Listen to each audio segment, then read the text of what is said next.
Mai 68 à Nantes, ça n'était pas la même chose que partout ailleurs. La gauche des beaux quartiers parisiens n'avait aucune influence sur les ouvriers nantais. Le 14 mai 68, un événement est important.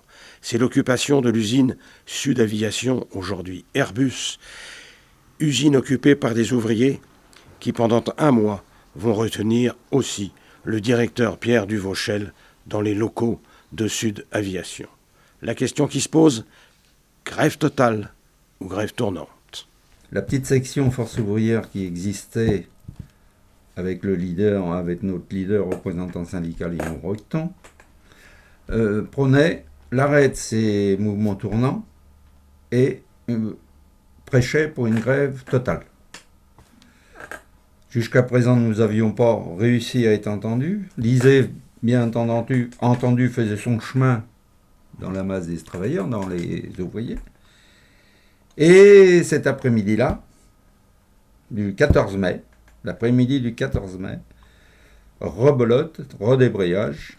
À cette époque, Alexandre Hébert, secrétaire général du syndicat CGT-FO, et son représentant à l'usine Sud Aviation, Yvon Roqueton, vont mener l'action de bout en bout avec leurs militants.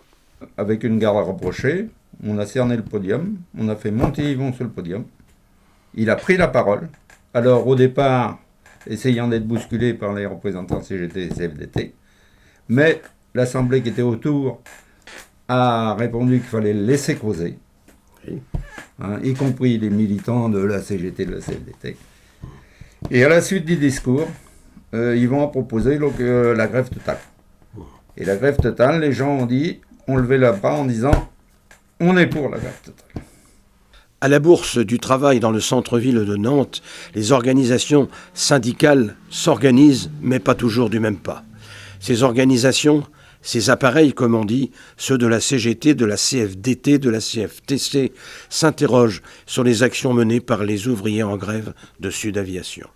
Ah, les appareils, il y avait une réticence des appareils. Sauf que les adhérents de ces appareils-là sont passés sur notre position. Alors que vous étiez minoritaire. Alors qu'on était largement minoritaire. Et à la suite de ça, Yvon n'était pas descendu, n'avait même pas prononcé l'enfermement du patron, que des gens en colère, puisqu'il n'y avait pas de satisfaction aux revendications depuis un moment, il y avait 15 000 licenciements dans l'aéronautique qui étaient prévus, augmentation de salaire et tout, quoi. Réduction d'horaire. Réduction d'horaire, sans compensation.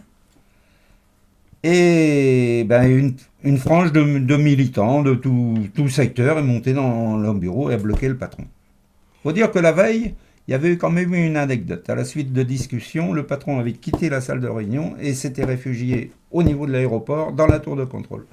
Parce que les gens avaient voulu aller le chercher pour continuer la discussion.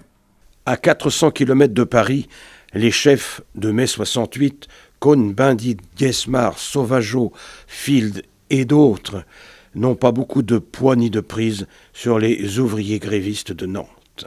Je pense que c'est Alexandre Hébert qui a fait la démarche de rencontrer les autres syndicats pour mettre en place un comité de grève qui permettait de faire durer dans le temps le mouvement qui se développait.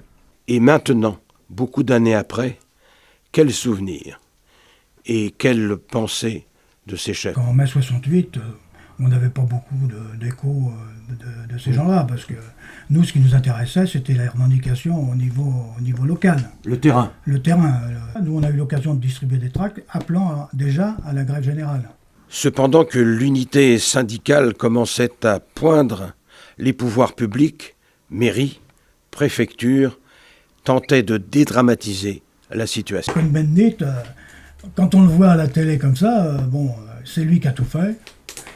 Si, c'est vrai que c'est lui qui a tout fait. Et puis il nous donne des leçons de morale. Et puis ce qui est plus grave, c'est que on l'a vu député européen, on le voit maintenant, il soutient Macron. C'est vraiment n'importe quoi. Et des gens comme ça qui donnaient des leçons de morale à l'époque, et qu'on voit maintenant dans la situation dont il est, ça fait doucement rigoler quand même, ça. La mairie de Nantes de l'époque, je pense que d'abord, effectivement, de notre position en tant qu'occupant de l'usine, on avait très peu de contact avec la mairie de Nantes. Je pense que la mairie de Nantes a continué à travailler dans son truc et je pense qu'elle laissait faire. Oui. Oui. Oui. C'est votre avis aussi. Ah oui, Oui. Oui. Et la préfecture? Ben, la préfecture, ils avaient été chaudés. Il y avait des grilles qui avaient sauté. Il y a une aile du palais qui avait brûlé, ou qui commençait à brûler. À partir de ce moment-là, la préfecture a perdu, je pense qu'elle a perdu son idée d'intervention, Son autorité, quoi. son autorité. Parce qu'ils ont mésestimé le mouvement qui se mettait en place. D'accord. Ils ont manqué de flair politique. Il serait intervenu directement, je sais pas, c'est pas sûr qu'on pouvait rester en occupation.